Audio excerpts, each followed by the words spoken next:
बच्चों, हमारी क्लास का पहला लेसन है प्रथमः पाठः सुभाषितानि। तो बच्चों, कक्षा को प्रारंभ करने से पहले सबसे पहले इनका वाचन करेंगे। सुभाषितानि को हम बोल करके देखेंगे कि इनको बोला कैसे जाता है और उसके बाद फिर हम इनका अर्थ समझेंगे। ठीक है बच्चों? सुभाषितानि क्या है मैंने पहले भी आपको बताया था और आपको याद होगा, और जिन बच्चों को याद नहीं भी है वो एक बार फिर से जान लें बच्चों।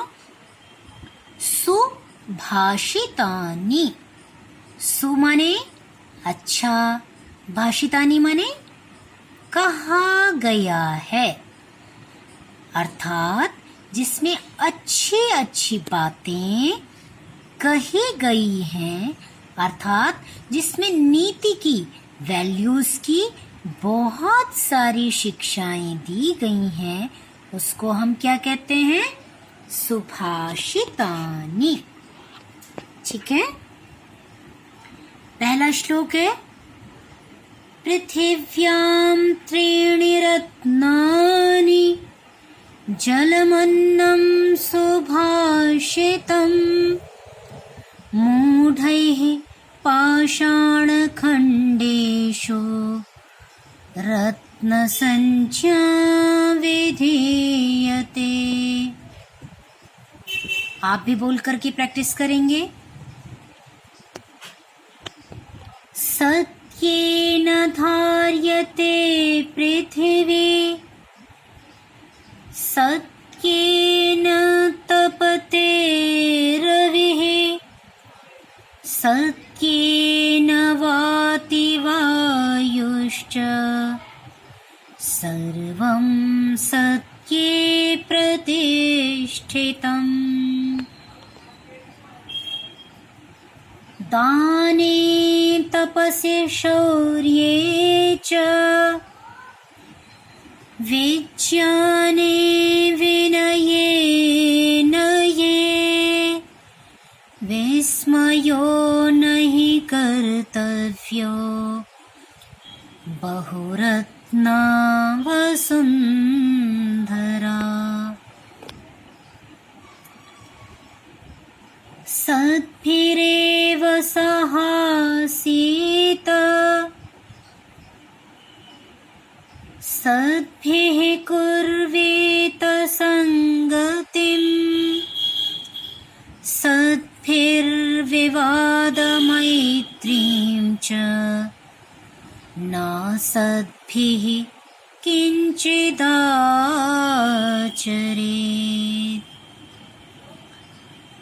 धनधान्यप्रयोगेषु विद्यायाः संग्रहेषु च, आहारे व्यवहारे च, त्यक्तलज्जः सुखी भवेत्। क्षमावशीकृतिर्लोके, क्षमया किं न साध्यते, शान्तिखड्गः करे यस्य, किं करिष्यति दुर्जनः। बच्चों, तो इस लेसन के ये हमारे श्लोकों का आदर्श वाचन संपन्न हुआ। इसी प्रकार ये वाचन आपने भी प्रयास करके दोहराना है। मैंने पहले भी ये बोलना आपको सिखाया था। ठीक है बच्चों? यदि आपको वो भूल गया हो इसका स्वर, तो दोबारा एक बार प्रैक्टिस कर लीजिए और फिर गा करके एक बार अपने आप गुनगुना करके देखिए इसको। ठीक है बच्चों? फिर मिलेंगे तो फिर हम सभी एक साथ दोहराएंगे। इसके बाद है बच्चों इसका अर्थ।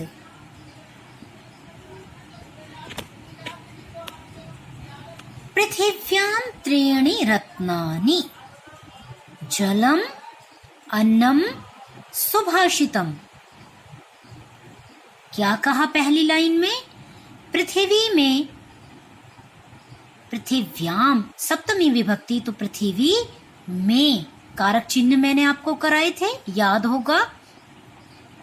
तो पृथ्वी में त्रीणि रत्नानि, विशेष्य विशेषण हो गया बच्चों।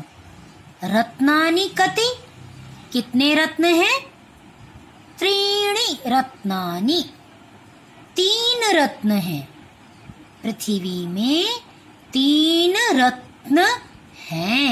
पृथिव्याम त्रीणि रत्नानि सन्ति। कौन कौन से 3 रत्न हैं? तो बताया, पहला जलम, दूसरा अन्नम और तीसरा सुभाषितानि,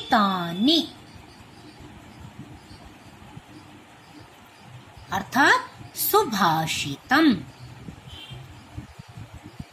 जल, अन्न और बहुत सारे सुभाषित जो हैं, ये पृथ्वी के 3 सबसे बड़े रत्न हैं। जल के विषय में भी बहुत बार बच्चों आपको मैं बताती हूँ कि जल बर्बाद नहीं करना चाहिए। दुनिया की सबसे कीमती चीजें कौन सी हैं? जो हमें नेचुरल रिसोर्सेज प्राप्त होती हैं पृथ्वी के द्वारा, या पृथ्वी से या पर्यावरण से, तो वो चीजें क्या हैं? सबसे कीमती हैं। इस सुभाषित के माध्यम से भी आपको यही समझाने का प्रयत्न किया जा रहा है कि पृथ्वी के जो 3 रत्न हैं, उनमें सबसे कीमती है वो है जल। इसलिए पानी बर्बाद नहीं करना चाहिए। और दूसरा है अन्न, तीसरा है सुभाषित, अन्न को भी बर्बाद नहीं करना है, और सुभाषित जो हैं, जिनसे हम बहुत सारी शिक्षाएं अपने जीवन को अच्छे तरह चलाने के लिए, अच्छा व्यक्ति बनने के लिए, अच्छे व्यक्तित्व का निर्माण करने के लिए, जहाँ से हम शिक्षाएं पाते हैं, उन्हें सुभाषित कहते हैं। तो पहली लाइन आपको क्लियर हो गई बच्चों? कह रहे हैं पर संसार में जो मूढ़ ही, कम बुद्धि वाले जो लोग हैं, मूढ़ लोग हैं, मंदमती लोग हैं, वो लोग पाषाण खंडेषु रत्न संज्ञा विधीयते। वो रत्न से क्या समझते हैं? अच्छा, रत्न माने पत्थर के जो टुकड़े हैं, अर्थात हीरा। हीरा क्या है? रत्न है। नीलम, नीलम रत्न है। मूंगा, पन्ना, वो उसे रत्न समझते हैं। ठीक है, तो वो कौन लोग हैं? वो कह रहे हैं जो कम समझदार लोग हैं, जो विवेकी नहीं हैं, अर्थात मूढ़ लोग हैं, मंदमती जन सामान्य ऐसे लोग हैं, वे लोग पाषाण के खंडों में, यहाँ भी सप्तमी है, परंतु यहाँ सप्तमी का बहुवचन है। और देखो बच्चों, एक चीज और ध्यान रखना, इस श्लोक में 2 बार सप्तमी आई, एक बार पहले पृथिव्याम पद में आई थी। ठीक है, जो पृथ्वी स्त्रीलिंग पद है, ये मैंने अभी आपको नहीं ईकारांत नहीं कराया है, तो ईकारांत आपको अभी मैं कराऊंगी। और ये पृथ्वी स्त्री और दीर्घ ईकारांत पद है, जिसका पृथिव्याम पद बना है एक वचन में। और पाषाण खंडेशु ये आप कर चुके हैं, बाल का शब्द किया था ना, और सप्तमी में हमने कारक भी किए थे, याद होगा। तो बालकेशु सप्तमी विभक्ति और अधिकरण कारक, सप्तमी विभक्ति का बहुवचन, याद आ रहा है? रिवाइज करते चलिए, जो हमने पढ़ा है बस उसी को हम रिवीजन करेंगे, इसके साथ कोरिलेट करेंगे। ठीक है बच्चों,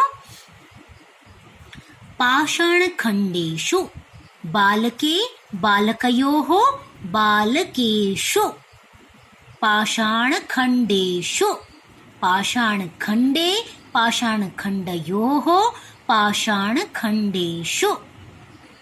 ठीक है, तो पाषाण के खंडों में मूढ़ों लोगों के द्वारा पाषाण माने पत्थर के टुकड़ों में रत्न संज्ञा ढूंढी जाती या कही जाती है, अर्थात उनके द्वारा पत्थर के टुकड़ों को ही रत्न संज्ञा कहा जाता है।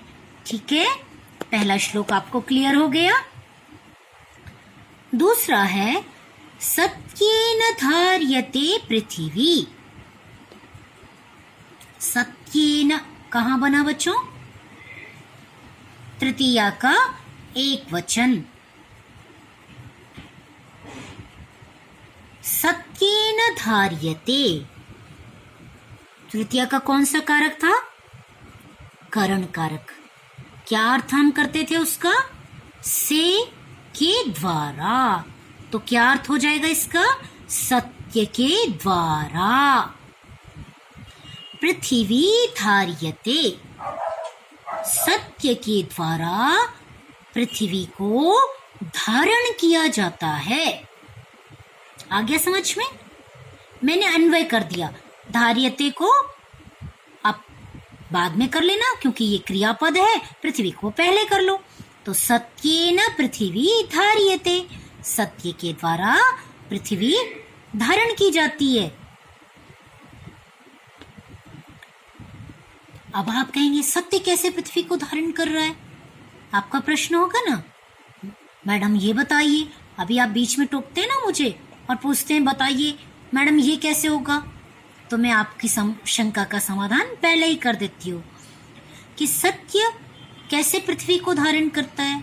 हम क्या कहते हैं, कभी कभी आपने सुना होगा लोक में क्या है, कहते नहीं नहीं बहुत सारे अच्छे लोग हैं और अच्छे लोगों के कारण ही ये दुनिया टिकी हुई है।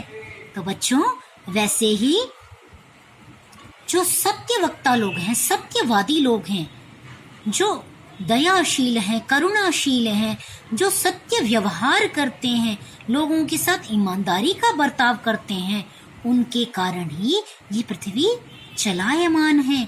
अथवा जब सब चोर हो जाएंगे, सब गलत करने लग जाएंगे, तो पृथ्वी अपने स्थान पर स्थिर नहीं रह पाएगी, कंपन होने लग जाएगा पृथ्वी में। पृथ्वी में अनाचार, दुराचार, पाप इतना ज्यादा बढ़ जाएगा कि मनुष्य जीवन खतरे में पड़ जाएगा। ठीक है, तो इस तरह करके सत्य पृथ्वी को धारण करता है। सत्येन तपते रवि, और सत्य के द्वारा ही रवि अर्थात सूर्य तपता है। किस सत्य के द्वारा सूर्य तपता है बताओ? कौन सा सत्य है वो? कि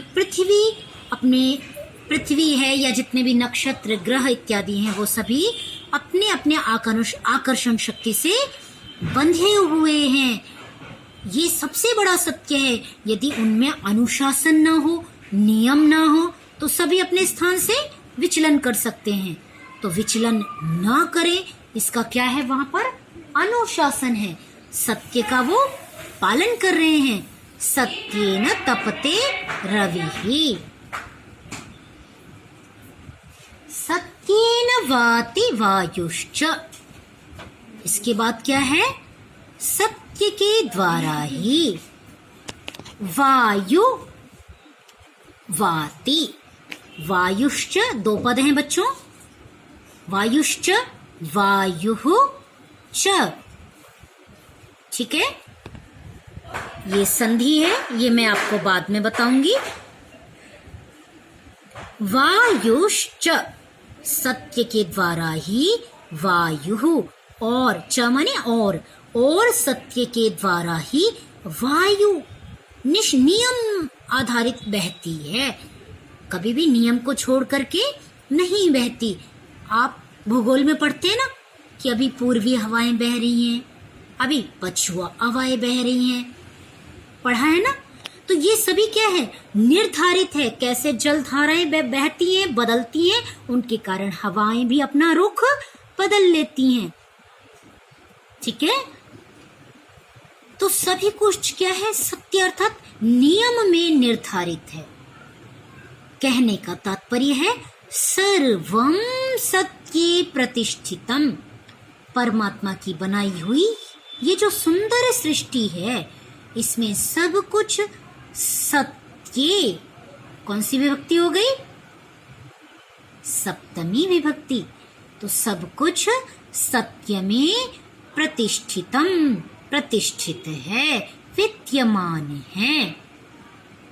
ठीक है बच्चों, तो आज के लिए ये 2 श्लोक यदि आपको समझ में आ जाएंगे तो कल हम बचे हुए शेष श्लोकों को संपन्न करेंगे।